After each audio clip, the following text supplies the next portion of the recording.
and welcome back. It is about 90 degrees right now this Saturday. I'm at my 9th weekend being open at my roadside flower stand, and believe it or not, it is going to be the second weekend in July, and we're going to be gearing up soon enough to start our cool hardy annuals to be planting out in the beginning of the fall, so that way they can hopefully winter over and we can harvest from them next spring. And hey, if you're new here, my name is Christy. I am located in Western Massachusetts, Zone 6A, and this is my second year selling flowers at my roadside flower stand.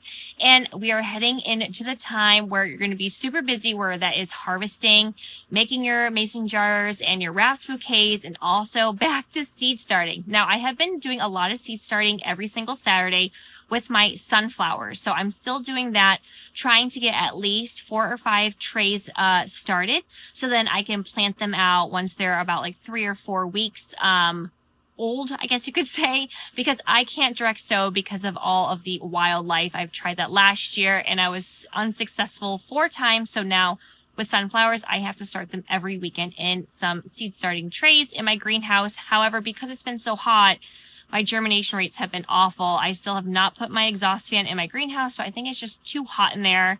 And I am not chancing it, having them like out on the table on my deck because, well, like I said, we have chipmunks and birds and squirrels that get into everything. Anyways, it is time to start some cool hardy annuals. Last year was my first year starting cool hardy annuals. I started them, I think, a little bit earlier, and I planted them out about 8 weeks before my average last frost date, and that is going to be mid-October. This year, I'm going to try and push it back. I think I had them planted out probably mid-August. I'm going to aim for the beginning of September, or a weekend or 2 into September, because even though we did get our first frost mid-October, I was able to save my dahlias by putting some frost cloth up, and I was open until almost Halloween or so. So I'm going to try and push it. Plus, some of my plants were getting like way too big, I feel like, by the time I planted them out, and then it was end of October. I was worried that like my snapdragons were going to bloom and stuff. So things I have learned from last year, I am not going to be seed starting any snapdragons. Those grew really well, and then the bunny came and mowed them all down, and they were so short that I was not able to save them. Even with frost cloth, they all basically died. Even with the frost cloth going on and off, sometimes I just forgot, or I didn't have time to water them, and I have a family of bunnies living in my backyard, so I am just going to do all of my snapdragons in the early spring and plant those out as soon as I can. So I did 2 6x3 foot beds, and I did not have a single snapdragon harvested from there when I started them all last spring. What I will definitely be starting are a lot of Rebecca. Those overwintered here in Western Massachusetts extremely well. And then I also will be starting some yarrow, which I have a nice little fenced in patch, and I'll get into all the varieties as well. I have them all written down. But yarrow did really well. Dianthus did extremely well. Even my winter stone milk jug ones from 2 years prior, those bloomed out great. I'm going to be splitting up though Dianthus, where I am going to save all of my Amazon series, and I will be planting those out and starting them in the early spring, or maybe like end of winter, and then planting them out early spring. And then everything else for the Dianthus, the other series, I will be starting now. So Rebecca and Dianthus did very well, and same thing with feverfew. I'm going to be starting some more feverfew. So the reason why I'm here is because I'm trying to see if anyone in this area has planted them out a little bit later, and then maybe has used some kind of row covering, just to see if they could maybe push it to like mid-September, end of September, because I am getting my trees knocked down, and I would love to do a patch. However, I don't think that I could possibly plant out. I would say mid-October, end of October. I think that would be too late, because November, it does get kind of cool at night, especially. So we're going to have to see. But if anything, I will plant them in my tilled rows, and then maybe I can just transplant them. Like I know Rebecca transplanted really well for me. And I didn't try feverfew or my Dianthus, but we'll have to see. So let's get into the varieties. I do have them marked in 3 groups. So I have ones I still have some seeds left over.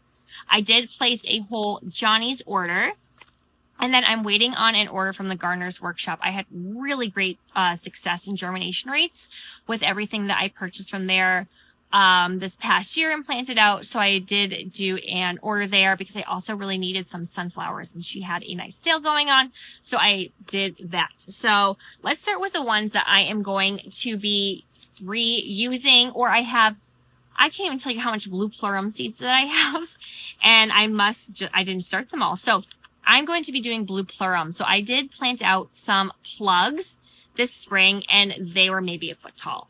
But the blue plurum that I planted out last fall, those were beautiful. I wasn't able to save all of them because, again, that stinking bunny. And as you know, blue plurum is kind of like a one and done. So a lot of them were eaten and then nothing ever really transpired from them afterwards. But some of them did survive and those were super tall. So I do plan on having a great blue plurum patch. They're going to have to be in my tilled rows, I believe, or maybe I can put them where my stock is back there. I'm trying to see where I can and how late I want to push some of my worm-loving annuals before I flip a bed. So we're going to be starting a ton of blue plurum. I absolutely loved it. So I just need to make sure I keep it away from the bunny and then all will be good. I also am going to be starting, I had some Rebecca seeds. This is going to be the Sahara. I had some spotty germination, so I did order some more from the Gardener's Workshop as well. But I do have some left over from Select Seeds, so we're going to do that. Then I have some feverfew that I have left over. Just says organic feverfew. Then from Johnny's, I have some cherry brandy Rebecca. I have, guess what? More blue plurum, so we're going to be doing that. Oh, look I have 2 of them. And then I have some yarrow, just plain white yarrow that I will be starting. So these are just seeds that I started or I just never started to begin with, but I still had all of the seeds. So we're going to be doing those. So next up is my order from Johnny's. Now I did trial starting Campanula in the summer and then planting it out in the fall. However, I think I might have only had 1 or 2 stems survive. I'm not quite sure. Again, it could be that dang bunny, or I just maybe didn't start them well enough. I can't honestly remember. But so I got 3 varieties of Campanula that I am going to try and see how they do if I plant them out in the fall compared to the spring.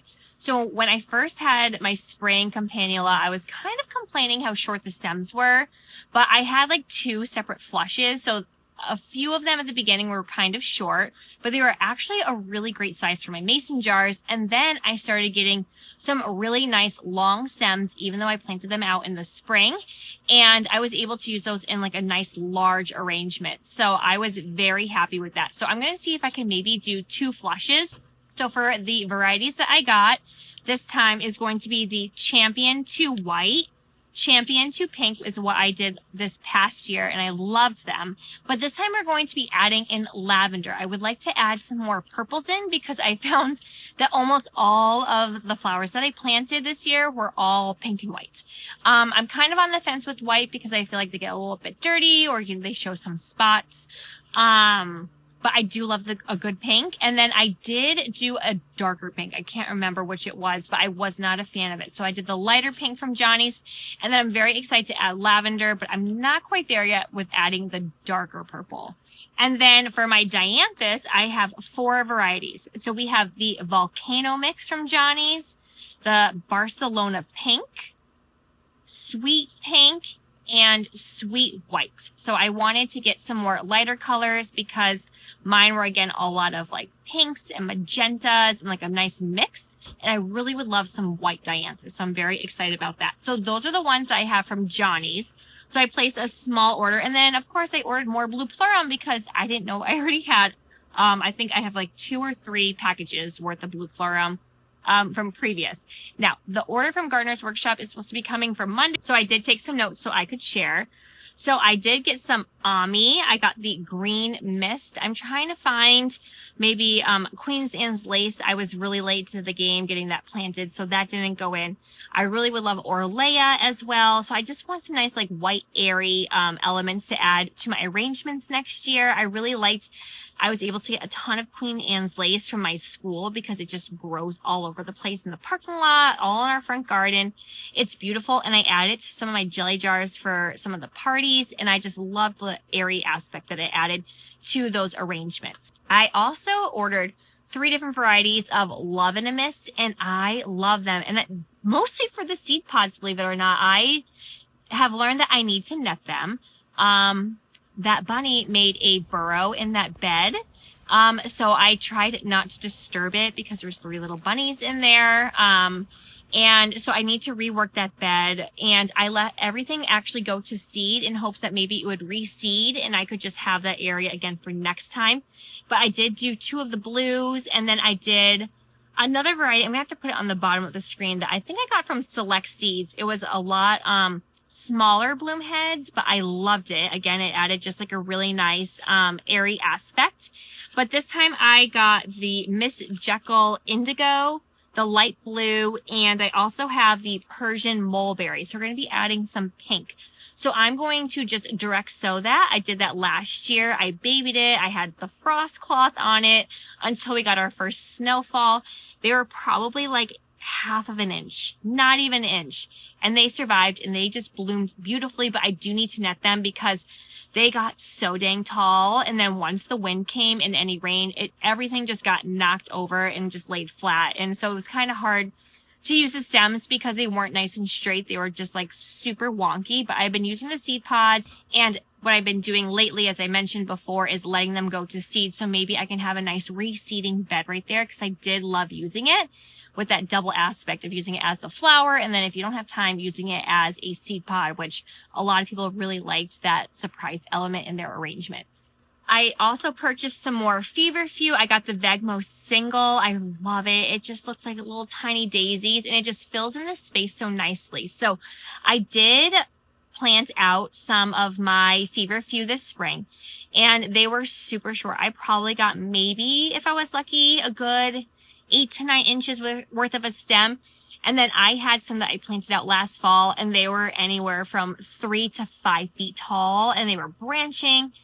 I got great results from those. So I want to add more feverfew definitely to the mix.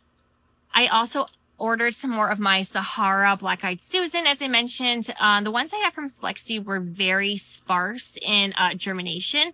I didn't have the best. Luckily, I had a lot over winter, and funny enough, I was actually going to sell them all or just dump them at the school and plant them there, but I'm so happy I did not because I've been harvesting from them and they make just really great arrangements with them. So I'm definitely wanting to add some more of that and get a nice patch established. And then I ordered 2 different Sweet William varieties, or the Dianthus, and I got the Sweet White and the Sweet Coral. So I hope to have some more Dianthus varieties in there because I did get a nice second flush with the Amazon series. However, I've noticed that once I cut them back, and I'm waiting for that second flush to come, they are extremely short. And I'm talking about like 4 inches tall. So I'm hoping that maybe I'm not sure how Dianthus works. Let me know in the comments. Were you able to get multiple seasons with them? Are they just kind of like they overwintered, you cut from them, and then they died back and you didn't get anything else? Because that is what I'm trying to figure out right now, is if I should tear up the bed and plant my new Dianthus there, or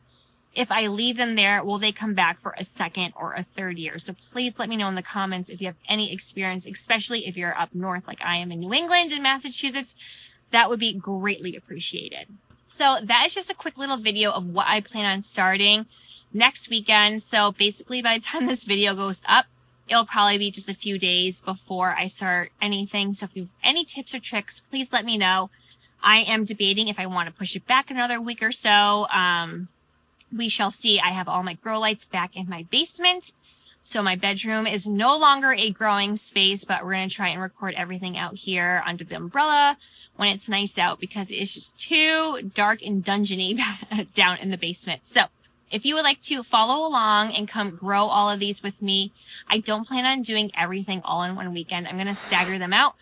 Please make sure you hit like and subscribe and hit that bell button, and then you can follow along and let me know how you're doing, if you're growing the same varieties, or if you have any favorites. Let me know if I also should do a last minute order too. And until next time, happy gardening. Bye.